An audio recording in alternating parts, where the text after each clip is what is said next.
साथियों नमस्कार, स्वागत करता हूं आपका नया हरियाणा यूट्यूब चैनल में। इस वक्त की बड़ी खबर राजस्थान की राजनीति से।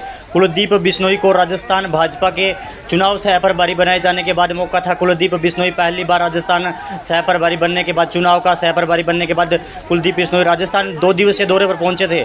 उनके समर्थक किस प्रकार से उनके ऊपर फूल मालाओं के साथ बारिश कर रहे हैं, फूलों के साथ बारिश कर रहे हैं। जो हजारों की संख्या में उनके दर्शक, उनके चाहते, उनके प्रशंसक, चाहने वाले, राजनीति के उनके कार्यकर्ता, उनके जो है उनको चाहने वाले किस प्रकार से वहाँ हुजूम जो है उनका वो उमड़ पड़ा। और कुलदीप बिश्नोई को वहाँ राजस्थान में कितना प्यार मिल रहा है, कितना समर्थन मिल रहा है, ये वीडियो के माध्यम से आप लाइव तस्वीरों में आप देख रहे हैं। कुलदीप बिश्नोई वहाँ पहुँचने के बाद पत्रकार वार्ता में कुलदीप बिश्नोई ने क्या जवाब दिए, क्या कह रहे हैं, क्या रणनीति है कुलदीप बिश्नोई की राजस्थान में, सुनिए आप कुलदीप बिश्नोई से।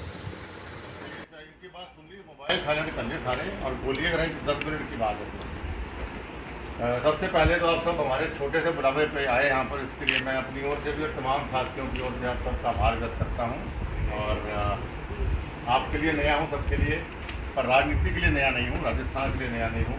और जैसा कि राजनीति की मैंने बात कही तो मैं 6 चुनाव जीत चुका हूँ, 2 लोकसभा 4 विधानसभा। और राजस्थान के लिए नया इसलिए नहीं हूँ कि मेरे पिताजी भी 2 बार यहाँ के प्रभारी रहे, तो उनके साथ ही मुझे काम करने का मौका मिला। और उसके अलावा भी पिछले काफ़ी सालों से लगातार मेरा आना जाना राजस्थान में रहता है, तो राजस्थान मेरे लिए नया नहीं है। आज की पत्रकार वार्ता का मकसद हमारा ये था कि लोगों की भावनाओं के अनुरूप कुछ बातें मेरे जहन में थी, उन बातें आपसे शेयर करना चाहता हूँ। हम हरियाणा में होते हैं या दिल्ली में होते हैं, कहीं भी रहते हैं, तो राजस्थान की जब चर्चा होती है तो उसके बारे में कोई बहुत अच्छे विचार आउटसाइड राजस्थान, इनसाइड राजस्थान अच्छे नहीं आते।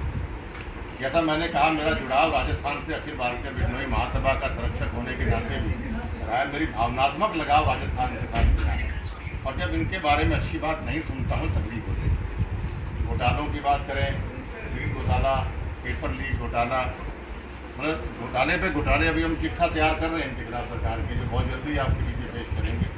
तो एक शर्म सी हमारे को आती है कि भाई आपको लोगों ने सत्ता सौंपी तो आपको कम से कम कुछ तो काम ठीक कर दीजिए। 4.5 साल आपने सिवाय घोटालों के राजस्थान को कुछ नहीं दिया कांग्रेस पार्टी ने, गहलोत साहब।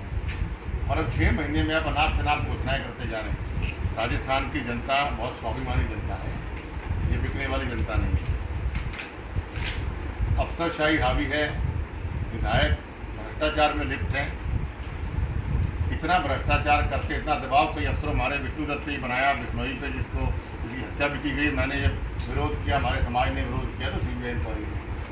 तो ये एक के बाद एक, जैसे मैं आपको बता रहा था कि हम चिट्ठा पट्ठा तैयार कर रहे हैं कि 10 लाख से 4.5 साल में 10 लाख अपराध के केस कर दिए, highest in India.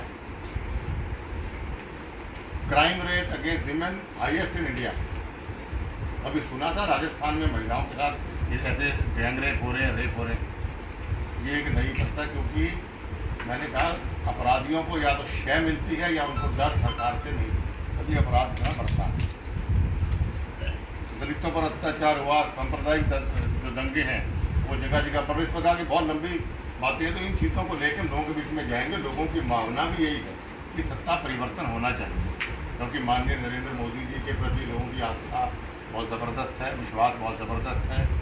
Global map पे माननीय नरेंद्र मोदी भी हिंदुस्तान को लेकर आए, ये हमारे लिए बहुत सम्मान की बात है। और आने वाले समय हमारा मैनिफेस्टो भी आएगा और वो उसमें आपको एक एक बात हम विस्तार पूर्वक तो बताएंगे। मैं इसमें कहूँगा कि हम लोगों को एक भय मुक्त सरकार देंगे, भ्रष्टाचार मुक्त प्रशासन देंगे, और हम जिसमें बगैर भेदभाव की सरकार हो, ऐसी सरकार हम देने का प्रण निर्णय लेकर हम बीच में निकले। मोदी जी का, अमित शाह जी, नड्डा जी का आशीर्वाद। अब आप कुलदीप जी, स्वागत है आपका। आपने कहा कि राजस्थान से आप परिचित हैं, जुड़ाव पुराना है, तो मैं सीधी बात करता हूँ, क्या ये जुड़ाव सियासी राजनीतिक जमीन भी राजस्थान इस बार बना सकेगा?